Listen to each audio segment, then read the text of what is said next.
can't believe these words actually came out of my mouth, but I actually told a charity recently that they would have been better off investing their money into a bank account than spending it recruiting the poor quality donors that they'd been accepting in the past. My name is Ross Wigan, and this is the Fundraising Partnership Podcast.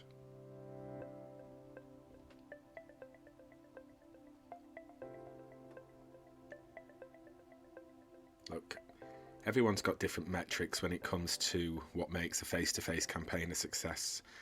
For some, it's about volume, taking the rough with the smooth, and for others, quality wins hands down. You can have charity ambassadors that enhance every interaction with the public.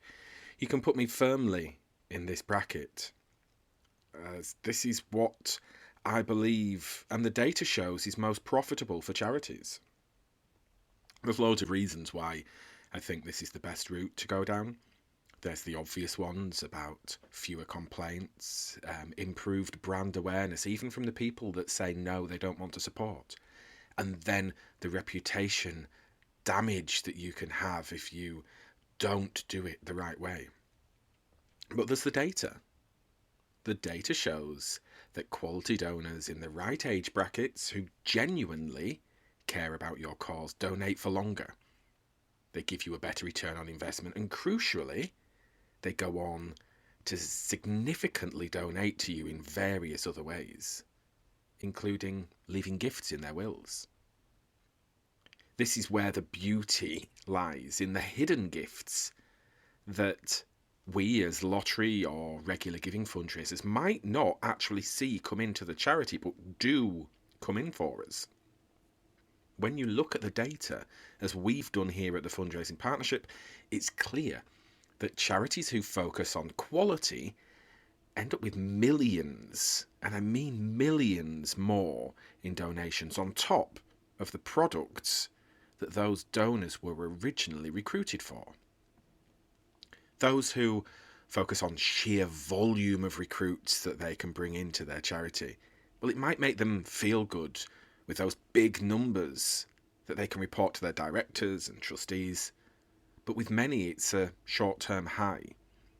If you peer behind the curtain, what you actually see is donors cancelling at such a high rate that sometimes a charity can be lucky to cover their initial recruitment costs over a 5-year investment period.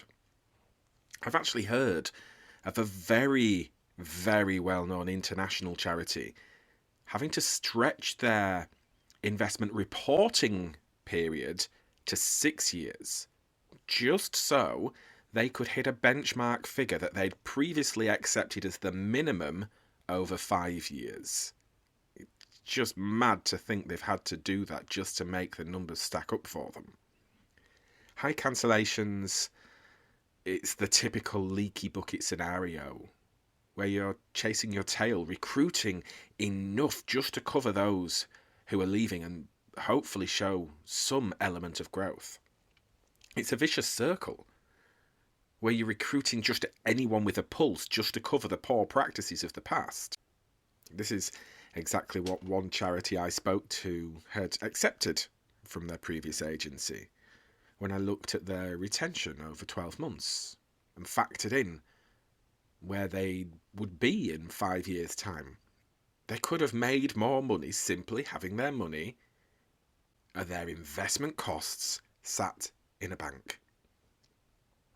It's not as if that they could argue that, well, having the data on the database was a benefit. You know, this poor quality recruitment that they themselves had admitted, the lapsed campaigns they'd tried to run, the appeals that they'd included in this data in, it hadn't given them any significant results. The data again shows, and I'll be doing an episode about this very fact in a few weeks' time, the vast majority of additional gifts that a charity can receive to further improve any return on investment, these come from active donors who are still giving to you, either in the product they were recruited for or a product that they've maybe migrated to from the original product that they were recruited for.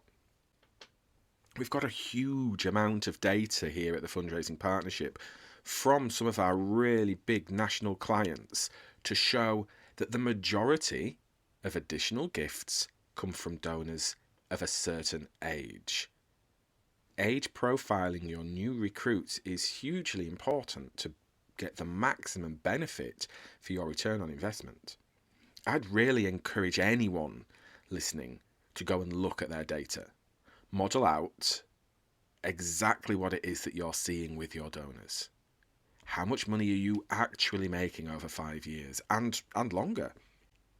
If you don't know how to do this, don't bury your head in the sand, okay? Feel free to reach out and connect with me at the Fundraising Partnership. Not because we want to pitch to work with you. We're busy enough with our current clients and the new ones that we're currently onboarding. But simply reach out because we want to help.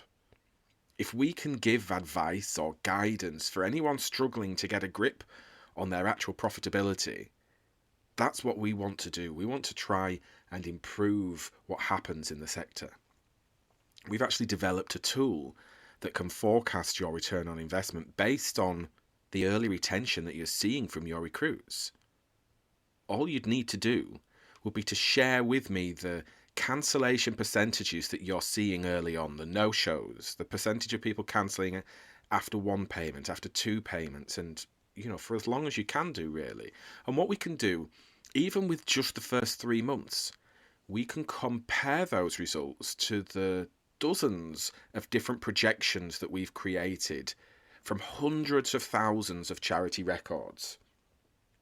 From this, we'll be able to see what your results are closest to, which one of our projections are they closest to, and then forecast out what your potential future income and return on investment will be.